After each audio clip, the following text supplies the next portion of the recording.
محترمو لیدونکو د اسلام هغه لاره چې ستا رب ته د ټاکلې نشراتي اداره د کلام الله ترجمه او لنډ تفسیر په روانه پښتو ژبه کې وړاندې کوي. مفسر شیخ القرآن والحديث حضرت مولانا عبدالواحد واحدي دامت بركاتهم العالية. أعوذ بالله من الشيطان الرجيم. بسم الله الرحمن الرحيم. وإن تصبهم حسنة يقولوا هذه من عند الله، وإن تصبهم سيئة يقولوا هذه من عندك، قل كل من عند الله، فما لهؤلاء القوم لا يكادون يفقهون حديثا. ما أصابك من حسنة فمن الله، وما أصابك من سيئة فمن نفسك، وأرسلناك للناس رسولا وكفى بالله شهيدا. من يطع الرسول فقد أطاع الله، ومن تولى فما أرسلناك عليهم حفيظا. صدق الله العلي العظيم. دا تلاوت سوی آیاتون چې د سورة النساء اتاویایمو او در اتایم آیات پوری، من اتاویا ناویا اتیا خدا دی چې دا اتاویایم آیات چې و نیمه برخه تیره سوی ویوڅه دا نو ما بین شو پرون موږ ویل چې ځکه چې دا بل مضمون دی نو د ما قبل سره رابط دادی د پرون په درس کې کستش پیاجی رسول علیه الصلاۃ والسلام تعالی او تعالی چې د آیاتونو نازل کړي او ترغیب او وجهات تکاوه، ترغیب وجهات دعوت وجهات په څه ترس کاوه. یو خیر د هغه اصحاب څخه داسې قسم ګله الله پاک ورانه کې چې پلاج د جهاد خواستونه کول زاری دي کوله، اوس چې فارت اوس بارو کې چې سورې وسایل را کړه وای نو معنا دا کار د کړونه دی فیس پر دی دا ترغیب. بل ترغیب دا و چې معنا ته بنو د مرګ بیریږي الله ورمبل چې ازاید ترازی دا داسې په الله د چار چاته ګوري دا په کور کې امراضي ولو کنتم فی بروج مشیده چې کله یو پر ځان را وګرځي په ګچې په محکمه کې دروازې درې باندې کې د مرګ څولار ولاکسي دا په هغه نه دی. یعنی خلاصه د خبرې دا چې د جهاد لپاره چې ترغیب کاوه اخري راسو چې جهاد ته تګ دا مؤثر په مرګ کې نه دی چې خامخا سړی وشي، دا د جهاد پاتې کېدل دا مؤثر په خلاصون کې نه دی چې بارونو ته د مرګ خلاص ولې دا یو بل نظام دی، بل کتاب دی پروت دی، دا کتاب مطابق مرګ راځي کنه ولې کلی بارونو بیان نه راځي. د یو دوه بیت دی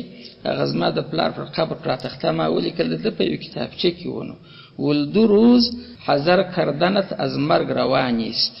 روزی که قضا باشد و روزی که قضا نیست. دوی ورځې د مرګ څخه پرهیز ګټه نه لري.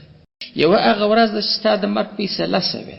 بل ورځ هغه د چې لیکل شوی چې دای نه مړ کیږي. دغه دوی ورځ پیدا نه کوي چې ته به پرهیز کوي، ته به احتیاطونه کوي، دوی به کې فیصله شوی په پرهیز ځان ولا خلاص کی کنه وسوي چې د مرګ مرمۍ ته ودرېږي درڅ چې پیټ دوی به کیږي. روزی که قضا باشد محذر نکند سود، په هغه ورځ چې قضا لیکل شوی تا ته د استا پرهیز ګټه نه دررسي. حذر معنا پرهیز ځان ساتل. روزی که قضا نیست درو مرګ روان است، په هغه ورځ کې چې بیا قضا یې په هغه کې بیا مرګ روانه دی. نو خلاصه دغه د آیات مضمون دغه دی چې دا تګ مؤثر په مرګ کې نشو پاتې کېدل، مؤثر په خلاصون کې نشو او ان تصيبهم سنو کم مضمون شروع کړي. هغه دا و چې په دغه مدینه کې د رسول الله سلام په اصحابو کې ګټ چې په ظاهر باندې خصوص ګرد اصحاب دي خو منافقین پکې شي کوي. وغو دا خبره ته واژ نه نیاوه. وغو بیا دا ویل چې دی بدلی وجهات چې کبه یو تاوان رسیدلی و یو نو کې ناکامي به راغلې وه، شهیدان به سوي وه. بهرحال چې دی راغلی دی موږ ولاکه د خوږه ګوله ځینې په خوله کړي. وطن ګرد پر رخص راوستی، نن دا مړی راوړي، بله ورځ دا ټپي راوړي، بله ورځ دغه ګرد عمر بغس دغه سیاسي و ناسي کارې دي چې ځوانان یې پرله پسې کړه، بې ولي دا خوا یې کنډه راوړي دغه رقم. نو دا به ګرد پر نبي علیه صلات وسلام تاوان چې بیا کوم وخت تللي وه، باره به لږ وه، اسباب به نه وه، کامیابي به یې راوړه. نو خو بیا به اصحابو ویل چې ګوره د نبي علیه صلات وسلام انډیوالي کې چې دوی دغسې الله پاک برکات یې چې ته زموږ اسبابو ته وګوره، ناوسه خلک یو ته دا غټ دښمن ته وګوره، عادي شکست مو ورلره ورکړي. بېرته به د هغو منافقان ویل وروره دا غیبي خدای خلاص کړ، ته چې واده داسې د ده تدبیر ونو، ته چې واده ښه انتظام ده برابر کړی، پر دا یې مه تاوانوه، غیبي خو نو راځي دغسې نو. هغه چې به ګټه راغلې وه هغه یې نبي علیه السلام ته نه منسوبول، هغه ول غیبي خدای خلاص کړه دا رقم.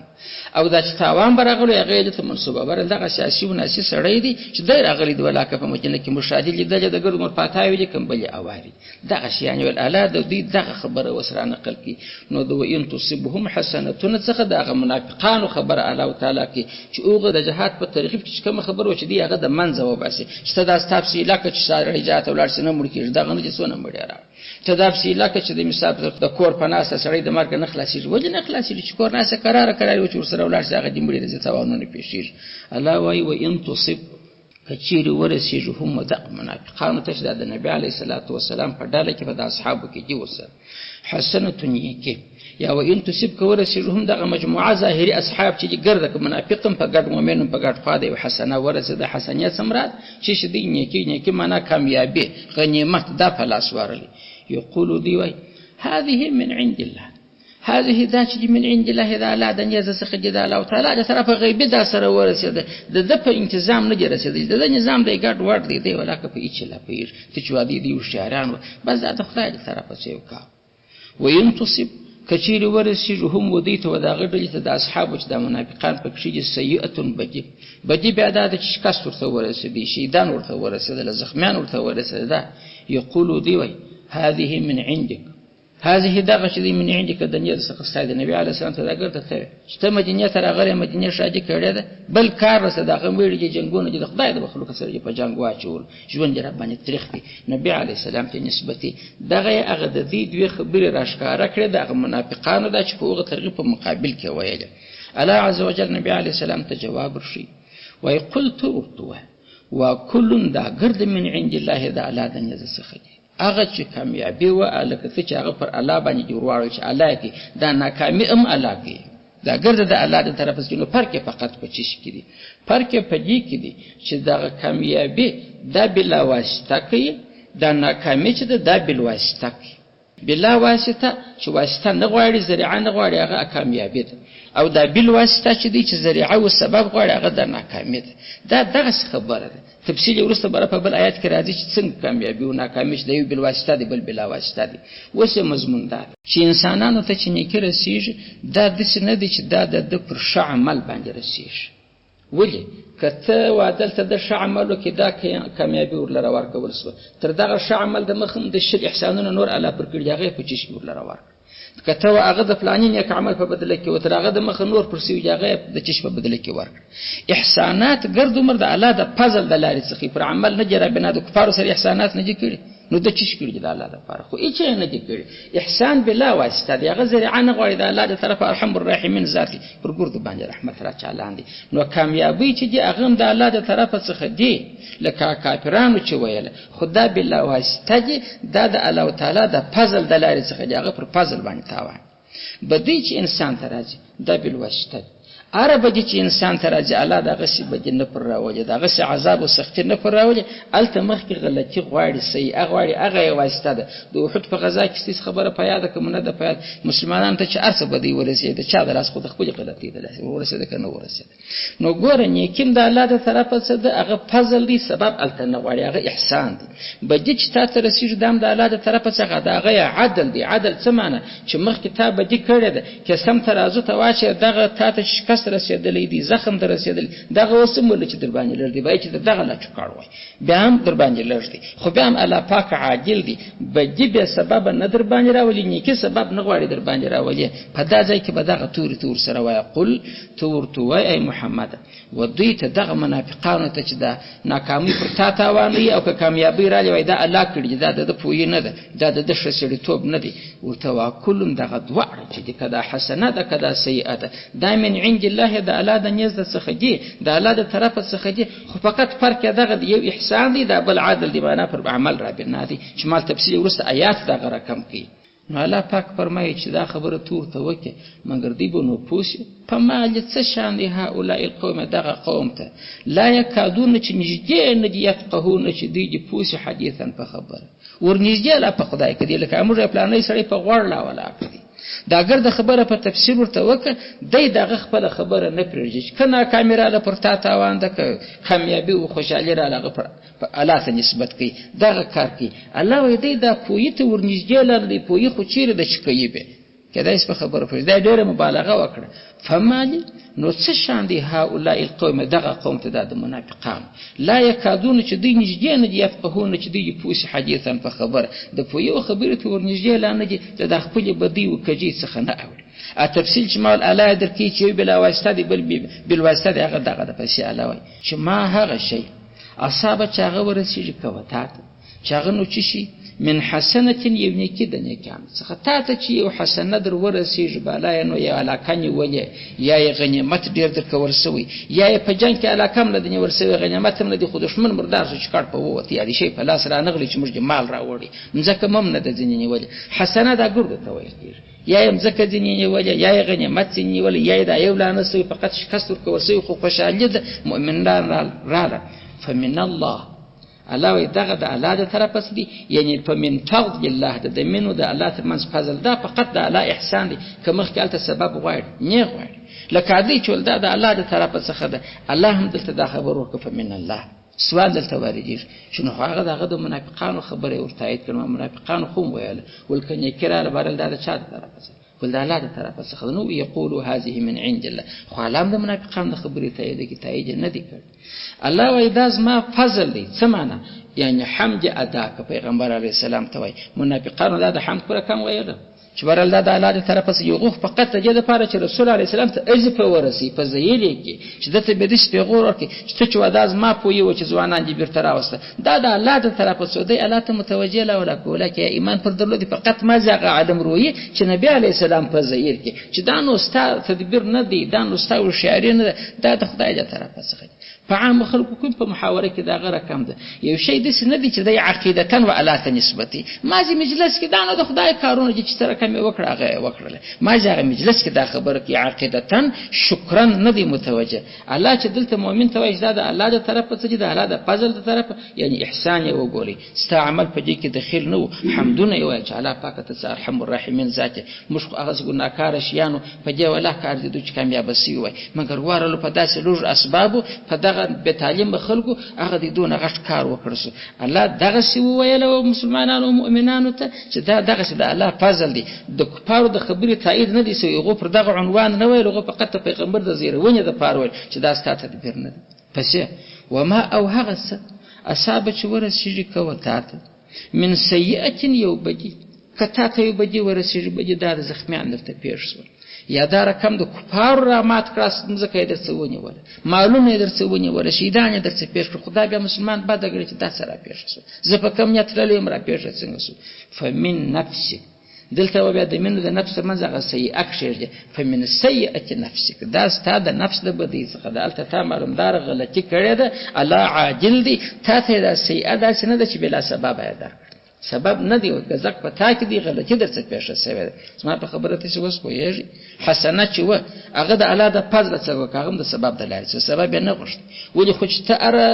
حسنه ونی کې پر یو ش عمل ورتاوان کې خدای په هغه وخت کې پر تا حسنات نور يم سوي نور نعمتونه هغه په چا ورتاوانه بل په چا ورتاوانه پای نه لري انسان سره ګرځوم الله تعالی پر رحمت کې روان دی وخت خو بجې راځي ابجې چې راځي هغه دي چې شي غواړي هغه ته سبب غواړي به سبب به دې نه درکې مګر هو بل خبردار سره زده کی دا مطلقاً قانون نه دی چې که سیئه را خامخا به الته بدله لري دا د عام خلکو په باره کې دغه رقم د خواص خلک چې الله ته نږدې دي لکه انبیا علیهم السلام هغو ته بیا د قرب په خاطر الله ګاګې دغه رقم مشکلات پر مسلطه کوي چې انسان یې طاقت نه لري. پر یونس علیه السلام یې څنګه مرضي مسلطه کړه، یا پر ځینو نورو نبیانو باندې مشکلات باندې راغلي، پر زکریا علیه السلام، پر رسول الله صلی الله علیه وسلم طیب ته د دعوت لپاره تللي، الو پران سره ځغاسته په ډبرو بېویشتې نبي علیه السلام ځینې تلي. دا بیا د قرب په درجه کې لکه سړی چې په خپل انډیوال موږ په خپله محاوره کې ګای نو باره امتحان پکوو، یو ورځ په کور ورته درېږي، بله ورځ دی غواړي او راځه په کار مې، بله ورځ یې موټرسایکل غواړي. فقط دا وایي چې زما د دوستي در کومه ځای پورې طاقت لري، کومه ځای پورې انډیوالي پاللی شي. د ابرارو خلکو سره د نیکانو خلکو سره ګای دغه سیئه معنا مشکلات راځي پر چاره بنا دي پر بدی. خو انبیا علیهم السلام په دا مشکلات اختصاصي جنودي بدی کړو، بدی خو دوی نه و کړی. نو دغه قانون چې الله کښېښوه چې حسنه پر رحمت باندې ده، سیئه پر سیئه باندې ده، دا د عامو خلکو دپاره دی، د ابرارو دپاره دا قانون نه دی چې د هغو تکلیفات هم پر سیئه باندې بنا دي، هغه پر دوستۍ بنا دي. نبی علیه السلام حدیث دی باره وایي چې هغه اشد ابتلاءً چې ډېره سخته ابتلا او امتحان په کول کېږي هغه انبیا علیهم السلام. په دنیا کې په چا دونه سخت امتحانونه نه دي سوي لکه په چا چې سوي دي، لکه په انبیاو. پسې پسې ثم الامثل فالامثل، بیا چې هر څونه د نبیانو لارې ته نږدې کېږي هغو نه مشکلات الله ورته پیدا کوي. په خپل دغه دوستي کې چې دی د الله دعوت کوي چې زه د الله داسې دوست یم، په هغه کې الله عز وجل نو د امتحانوي چې دغه امتحانونه به نو وسګالې. لکه اوسپنه چې څوک غواړي چې داسې چاکو ځینې جوړ کړي خلک نه باره چې یو چاکور څخه برای دا اوسپنه داسې توږي لکه زردک. نو اوس ورته چې اوسپنه داسې توږي لکه زردکه دا بله اوسپنه یې ولې نه کړي. خو دا اینګر په کوره کې په ساعتو هلته ایښه ده، نه چې هر څونه اور پر تیر سي اوسپنه اصله کېږي، هغه غذاک شیان یې وځي باره داسې رقم آب بیا ورله راور کړي چې برای پر اوسپنه کوي، اوسپنه باره توږي د خلکو چم لکه زردک. نو خو دلته هم هغه اوسپنه چې اصالت ته رسوي کورې غواړي، دغه انبیا علیهم السلام یا پر دوی پر لار چې کوم څوک روان دي دې ته هم دغسې کورې د اور ګوري. معنا دا د دنیا زحمتونه ګواکې لکه پر سړي چې د اور د کورې زحمت کېری. نو کېدای شي قانون ته به متوجه سوي یاست چې دا عمومي قانون نه دی، دا د عام خلکو دی، څوک ځینې استثنا دي، ابرارو نبیان ځینې استثنا دي، هغو ته که زحمت راته هغه پر سیئه نه دی بنا. پس الله پاک فرمایي چې تا ته ورسېږي من سیئة د یو بدي څخه فمن نفسک فمن سیئة نفسک. دا نو د امت خطاب پیغمبر علیه السلام ته نه وایي چې په هغه کې ستا د نفس یو څه بدي درکایي. تر دې ځایه پورې چې د رسول علیه السلام د طرفه څخه چې دوی سوال کاوه جواب یې ورله راورکوي، جواب چې ورکوي بیا یې دا قانون کښېښوه چې دا ګر سره قانون دغه رقم دی د عامو خلکو دپاره چې حسنه یې پر رحمت هغه پر سیئه باندې بنا ده. د نبي علیه السلام رسالت پسې ثابتوي وارسلناک للناس رسولا، وارسلنا موږ لېږلی که ته للناس خلکو رسولا رسول. که ته نو د دې جملې د ما قبل سره به سره پیدا شي هغه دا دی. نو چې کفار چا ښېګڼې و خدای ته نسبت کوي هغه هم د عقیدې و د حمد پر بنیاد یې نه نسبت یې مازې تا پذیره یې، نو خو رسالت یې نه مني. او دا چې د مثال په تور بدوی راسي ګرده پر تا تاواني چې دا ګرده ته یې درکړم، خو نو رسالت کې نه مني. کېدای شي په مضمون پوه اوساست دا دواړې بانې چې دی کوي د نیکیو د بدۍ خو ستا رسالت چې دا رسول نه دی ورنه کې خلک قطع باسي مخلوق یې دربدره کړه. ځکه الله دا خبره راپورته کړه نبي علیه السلام رسالت یې حق کې چې وارسلنا موږ لېږلی که ته للناس خلکو لره رسولا رسول. دوی غلطي کوي چې د دې دپاره ستا د رسالت دپاره یو بهانه پیدا کړي بره ګای هغه وایي ګای هغه وایي. په حسنه کې هم ستا تایید نه کوي برای د خدای د طرفه څه دا نو غیبي پیښې دي، هوښیار سړی نه دی، بد سړی دی. په بدي کې چې د ګرده پر تا در ترې پیدل ته مې وایي ته نسبت نه کوي، نو دلته مالا ستا که نسته خو تا زیري یا نو ته رسول یې په رسالت کې خبره نه ده. که ته خو دې نه مني زه خو رسول یم سیدي، خو دغه دي دا منافقان دغه زما پر خلاف دعوت کوي. الله وایي وکفا بالله شهیدا، هېڅوک یې نه مني. الله وایي زما شاهدي بس خلاص چې ما ستا په رسالت شاهدي ادا کړه، ګرده مخلوق چې منکر شي د رسالت وځي نو خو نه وځي. نو لکه یو سړی چې عبادت وکړي د الله دپاره بل بره الهه که دا ریاکاره دی ولکن دی ولې خوا به دی، خو دی زما عبادت الله دپاره دی، ګرده دنیا جارت کې چې ستا عبادت ګرده غلط کړي او ورته غلط کړي ما والا سره پرېږده خلاص. خو پر الله دپاره دې کړي دي. الله پاک هم دلته وایي چې ستا د رسالت شاهدي ما ورکړه، بالا کې منافقان مني که نه مني، دی باندې جوړوي که نه جوړي. وکفا بس والی دي بالله په الله پاک سره شهیدن شاهدي ورکول. شاهدي ورکول د الله د طرفه بس بالا دې ګرده خلک نه وایي چې دا رسول دي ګرده دې منکر شي، بس دا خبره بس. فسې په دې پسې آیت کریمه کې من یطیع الرسول فقد اطاع الله، په دې کې دوه خبرې الله ذکر کړي. یوه خبره دا ده چې د نبی علیه السلام چې الله یې د رسالت شاهدي ورکړه، د اطاعت پر خلکو فرضیه چې چاره ولا کدرې داسې نشي کېدلی چې څوک وایي زه خو شکر دی خدای منمه، ته نو رسول پسې لکه نعوذ بالله. الله وایي چې رسول دې نه ومني زما خبره دې ولاکه منه دې په دې مؤمن نه ګرځي چې وایي څوک پر الله باندې ایمان راوړي، لا اله الا الله وایي محمد رسول الله نه ورسره جوړ کړي، مؤمن یې مجبور چې شریعت مؤمن بولي، په دې نه خلاصېږي چې موږ ته وایي یوازې پر لا اله الا الله درېږي، خو بله ټوټه پاتې د محمد رسول الله به ورسره وایي. نو د دې اطاعت واجب وي او رسول علیه الصلاة والسلام ته تسلي او ډاډ هم ورکوي چې بلاغه مې چې نیمه کوه. داسې وایي من هر هغه څوک یطیع چې اطاعت وکړي الرسول د رسول چې محمد صلی الله علیه وسلم دی، فقد په تحقیق سره اطاع د اطاعت وکړي الله د الله. نو چې د رسول علیه السلام اطاعت د الله اطاعت دی، د الله اطاعت واجب دی که نه دی؟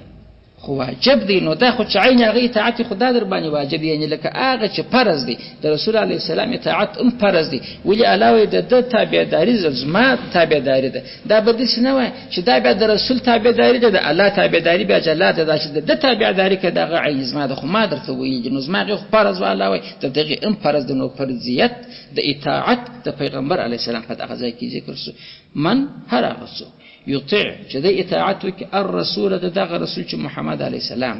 فقط په تحقیق سره اطاع د اطاعت وکړي، تابعداري وکړه الله د الله عز وجل. پسې هغه د تسلي ځای راځي چې ځینې خو نو بیا نه کوي، نو باره وایي چې زه خو اطاعت رسول نه کوم، نبي علیه الصلاة والسلام به نه کوي، باره داسې سره خو ابادي شو.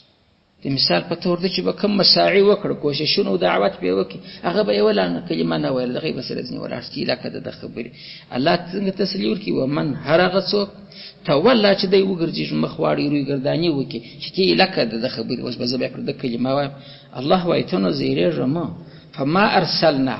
موږ نه یې لېږلي که ته علیهم پر دوی حفیظا نګراني کوونکي، ته خو به نو نګران نه یې پر ده چې دی ولې دوژخ ته ځي. ستا وظیفه چې ده ته انجام کړه، ته رسول یې. رسول څه معنا؟ سړی یو څوک ته ووایي یو چاته باره ولاړ څه د فلاني کره بس دروازه چې جوړ ټکول چې راووتې خبر یې که باره ورته ووایه وروره تر سبا وخته پورې ستا دپاره د مثال پر د حکومت نه پر راغلی، تر سبا وخته تا ته وخت یې راسې بل یې جمع که کنې، نو بیا چې دې حکومت چې هر څه وکړه هغه یې وکړه. رسول چې ورسې سړي ته دا خبره کوي باره که سړی نه ورغی نو دی بره ملامت دی. دی وایي ما آل راوړی تا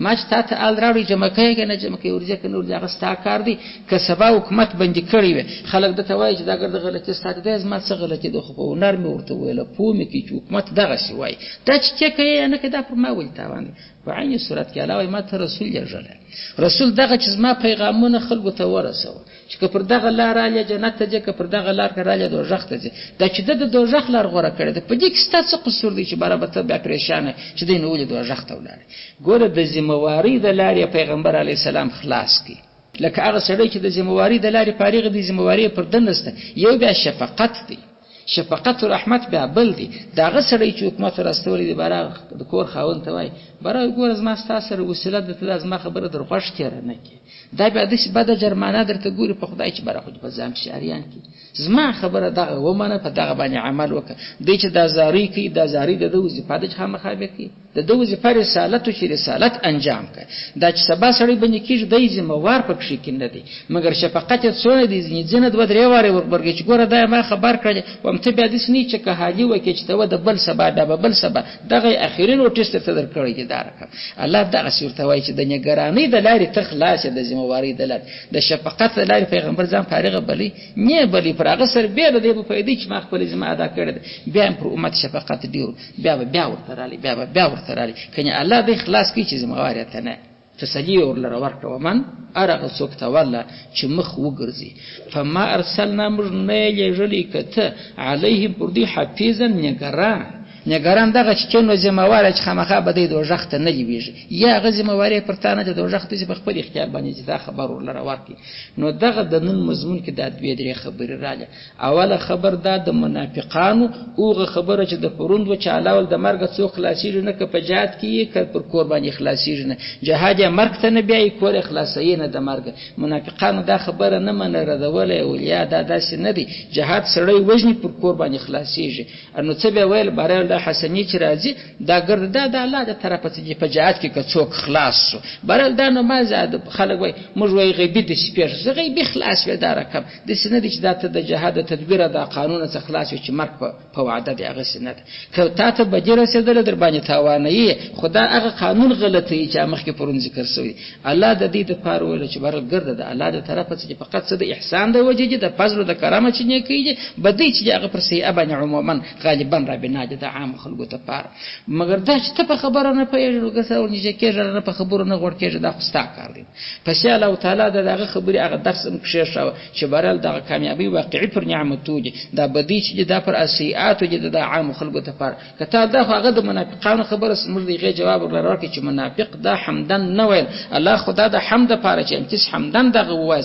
چې کامیابی ګرځي د الله فضل زما عمل ولا کده دغه د کامیابی راکړي بجې کړه هغه نظم د لاسه پیښه شوی ده زما د اعمال پکې کې وسیله دي کنه په حقیقت کې کامیابی ده کنه کامیابی ګرځي د الله د لاسه څخه دي دا صورت وای پس دا د دې خبره چې الله پاک د دې د خبره څخه د نبی علی السلام د رسالت رجیدل فهمیدل هغه الله تایید وکي ارسلنا کل للناس رسولا مشت رسول کړه او دا چې د مثال په تور کته خلک منه منی الله نظم شایدي بس نه ده خو الله د ټول کائنات خالق دی الله چې زګوي ورکم چې ته رسول په دې کې بیا د چا چونو چرازه یشګرد دي ته نه منی هغه ته ادور لره وکي بیا د رسول الله صلی الله علیه وسلم اطاعت پر خلق باندې واجب بیان کې چې ستای اطاعت پر خلق واجب دي چې زما رسول چې ستای اطاعت وکي زما دی چې ستا سرکشي وکړه زما سرکشي وکړه مګر نو چې سرکشي وکړي پیغمبر ته خو دقت پېښ دي الله پاک د تسلی ورکړي چې ستا خپل وظیفه ته انجام کړې ده ته د دنیا ګران نه ستاسو پښتنه نه کیږي لکه اوس چې زموږ ځینې خلک وایي په هندوستان کې چې هندو مرسي په قرآن پاس خاصه ستاسو دا غلط خبرې تر واخلي زما څه ولې پاس خاص کیږي هندوستان ته جنت رسېدلی خدای در بعد مسلمانان دوری حق واضح دی نو چې واضح دی پس په ما وجه تاوان دي چې کالته یو مرسو پلانې ځکه پر مرسو پر څا څوره چې بس خاص بس خاص دی چې څه بس خاص چې دی جن رسېدلی دی په نن زمانه کې د کنج د کنجانو پاته ولا کړي چې جن دی رسېدلی کفار ولې دلته راغلي خو دین د کوټه ورسېدلی دی په یوه چې دغه ځوانان چې د لیږي دلته په خدای اسلام درته راوړي یا راس پر کوله دورې جنگ ورته جوړ کړي چې دلته تر ترانه سي خو دغه د خاطر دی راوړي اوس خو د مقابله په سکه په دې نه کې چې بازار ورته کده نه دی خبرته وده چې سره اخلاص سره د ګرد خلاص دی نو الله عز وجل تر دغه ځای پر دغه مضمون په دار کوم رانه کې واخر دعوانا الحمدلله رب العالمین